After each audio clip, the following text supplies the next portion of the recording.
Hello viewers, welcome to the YouTube channel Sai edu pharma. आप सभी के लिए एक गुड न्यूज़ है। डीएसटी सर्व में अगर आप जाएंगे तो आप देखेंगे कि सर्व श्योर स्कीम जो है उसकी डेट एक्सटेंड हो गई है, जिसकी कि आज लास्ट डेट थी और अब ये एक्सटेंड होकर डेट हो गई है 7 अक्टूबर। तो ये हम ऑनगोइंग में जाएंगे। यहाँ आप देख सकते हैं सर्व श्योर जो है स्टेट यूनिवर्सिटी रिसर्च एक्सीलेंस ये स्कीम है और इसकी लास्ट डेट हो गई है 7 अक्टूबर। और यहीं पर आप देखिए नेशनल साइंस चेयर है, ये स्टार्ट हुआ 1 सितंबर को, इसकी लास्ट डेट है 31 अक्टूबर। और सर्व पावर ग्रांट है जो विमेन के लिए होती है, इसकी लास्ट डेट है 30 सितंबर। तो आइए हम सर्व श्योर के बारे में जानेंगे। तो सर्व श्योर जो है ये बहुत अच्छी ग्रांट है जो कि नई स्कीम स्टार्ट हुई है। ये स्पेशली स्टार्ट हुई है स्टेट यूनिवर्सिटीज और कॉलेजेस के लिए, और उसमें भी ऐसे साइंटिस्ट या ऐसे रिसर्चर्स के लिए है जिनके पास कोई भी पहले से डीएसटी सर्व की ग्रांट या ऑनगोइंग ग्रांट नहीं है। तो इसमें अच्छी बात यह है कि इसमें प्राइवेट कॉलेज के टीचर्स हैं, स्टेट यूनिवर्सिटीज के रिसर्चर्स हैं, सभी इसमें अप्लाई कर सकते हैं। कौन कौन से एरिया के? Science, engineering and quantitative social science. इन सभी एरियाज के जो साइंटिस्ट हैं या फैकल्टीज हैं वो इसमें अप्लाई कर सकते हैं। एलिजिबिलिटी का क्राइटेरिया में पहला तो यही है कि पीआई को इंडियन सिटीजन होना जरूरी है। सेकेंड है पीआई एंड को पीआई शुड होल्ड पीएचडी और एमडी और एमएस और एमडीएस और MBSc degree at the time of applying for the grant. और सबसे इंपॉर्टेंट चीज, जो एप्लीकेंट है उनको रेगुलर एकेडमिक या रिसर्च पोजीशन में होना जरूरी है इन अ स्टेट यूनिवर्सिटी और कॉलेज और प्राइवेट यूनिवर्सिटी और college which is recognised by UGC, AICTE और पीसीआई। नेक्स्ट ये है इसमें इंपॉर्टेंट चीज कि अगर कोई ऐसा एप्लीकेंट है जिसका ऑलरेडी ऑनगोइंग सर्व प्रोजेक्ट है, जिसने अभी सर्व प्रोजेक्ट कंप्लीट किया है, वो इसमें एलिजिबल नहीं है। और इसके अलावा अगर एप्लीकेंट जो है centrally funded universities, colleges, institutes, organisation से है तो वो भी इस स्कीम में एलिजिबल नहीं होंगे। अब हम देखेंगे nature and duration of support. तो मैक्सिमम इसमें आपको 30 lakhs मिलेगा इंक्लूडिंग ओवरहेड, और टाइम ड्यूरेशन है 3 years। और ये ग्रांट आप किस पर्पज से यूज कर सकते हैं? For minor equipments, research personal, consumables, domestic travel, contingency and other cost like analytical charges, equipment user charges, field work etcetera. Mode and selection of application क्या है? आप एलिजिबल हैं सिर्फ एक बार इस प्रपोजल को, एक ही प्रपोजल खाली डाल सकते हैं। और अगर कोई प्रपोजल सर्व ने पहले रिजेक्ट किया है किसी और स्कीम में तो उसको आप बिना प्रॉपर रिवीजन किए इसमें रीसबमिट नहीं कर सकते हैं।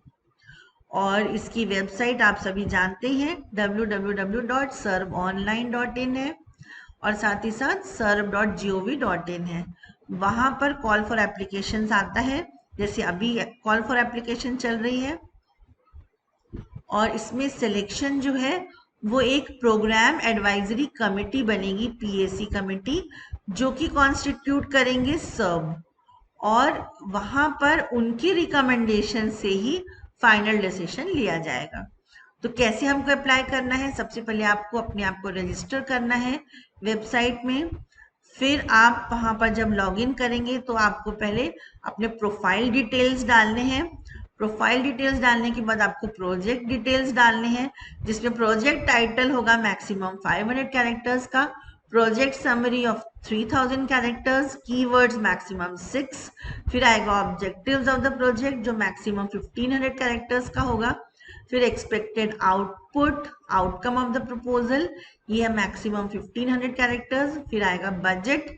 बजट में आपको रिसर्च पर्सनल, मतलब अगर आप उसमें पर्सन किसी से वर्क कराना चाहते हैं, जीआरएफ आप रखना चाहते हैं तो वो आप रखेंगे। और इसकी जो गाइडलाइंस है वो जो सीआरजी की गाइडलाइंस होती है उसी के तरीके से होंगी।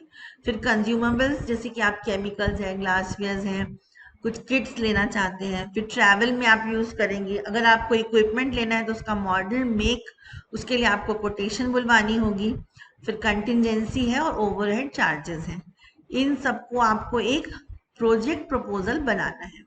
इसके अलावा भी अगर कुछ और भी अदर डॉक्यूमेंट्स हैं तो उसका भी आपको पीडीएफ बना के अपलोड करना है, जिसको बोला गया है ओटीडी। ओटीडी मतलब अदर टेक्निकल डॉक्यूमेंट। ये है मैक्सिमम 1500 वर्ड्स का, इसका पीडीएफ बनेगा, सिंगल पीडीएफ, और उसका साइज होगा नॉट मोर देन 10 MB। ठीक है, आपको जो भी आप अपना बनाएंगे प्रोजेक्ट उसको चेक कर लीजिए, उसमें प्लगैरिज्म नहीं होना चाहिए, आइडिया ओरिजिनल होना चाहिए। जो आप उसमें बैकग्राउंड और कंटेंट लिखेंगे वो भी प्लगैरिज्म फ्री होना चाहिए। फिर इसके अलावा यहाँ पर ये बोल रहे हैं कि जो सर्ब है उन्होंने साइंटिफिक सोशल रेस्पॉन्सिबिलिटी पॉलिसी भी इसमें यूज की है। इसमें ये बोला जा रहा है कि अगर आप कुछ सोसाइटी के लिए कुछ अगर आप इसमें ट्रेनिंग या कुछ डालेंगे तो उसके लिए आप अलग से इसमें पॉइंट डाल सकते हैं। फिर आप इसी में देखिएगा कुछ फ्रीक्वेंटली आस्क्ड क्वेश्चंस या FAQs दिए हुए हैं। उसमें क्या दिया हुआ है कि if the PI has SERB funded project as a co-PI can he apply for the SERB SURE. मतलब कि अगर आप किसी और प्रोजेक्ट में co-PI हैं तो आप यहाँ पर सर्व श्योर में एज अ PI अप्लाई कर सकते हैं। ठीक है, एलिजिबिलिटी क्राइटेरिया सेम है। और सब्जेक्ट्स कौन कौन से हैं? Science, technology, mathematics, engineering, life science, quantitative social science. Science related हैं वो सभी लोग अप्लाई कर सकते हैं, फार्मेसी वाले भी अप्लाई कर सकते हैं। फिर इसमें फॉर्मेट दिया हुआ है, हेड के एंडोर्समेंट वाला भी, प्लगैरिज्म अंडरटेकिंग वाला, वो आप डाउनलोड कर लीजिए, उसको फिल करा के आपको सिग्नेचर करवाना होगा।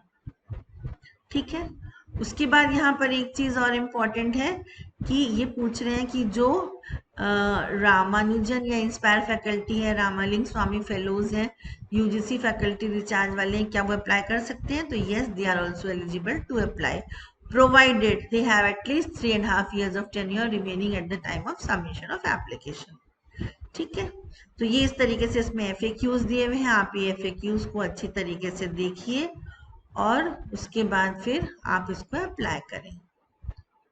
So thank you so much, stay connected with us.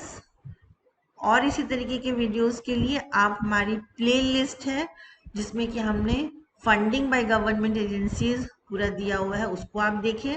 और साथ ही साथ हमने PhD और रिसर्च की और एक पब्लिकेशन टिप्स की भी प्लेलिस्ट अपलोड की हुई है।